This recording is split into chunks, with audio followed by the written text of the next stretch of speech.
Xuddi mana shunaqa sanuzilga bitta voqea aytib beraman. Bitta akamiz chaqirdilar, bordik, razmerlarni oldik. U kishiga xuddi ana shu dush kabina markasi 304 nержавейкадан qilib beramiz. Yurishlari juda ham yumshoq.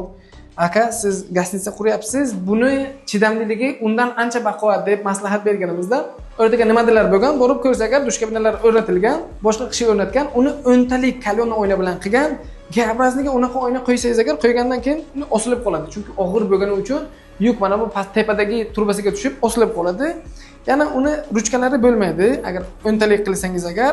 Shuning uchun biz mana shunaqa uglovoy dush kabinalarga bizlar ana shuni maslahat beramiz. Oynasini prozrachniy qilamiz, markasini 304 qilamiz. Nimaga desangiz agar oynasini prozrachniy qilganimiz juda ham hozirgi o'zini hurmat qiladigan elitni odamlar qilishyapti. Nержавейка esa sifati chirimaydi, zanglamaydi, o'zining holatini yo'qotmaydi. Shuning uchun agar sizga ham uglovoyga dush kabina kerak bo'lsa, xuddi ana shu dush kabinani sizga maslahat beraman.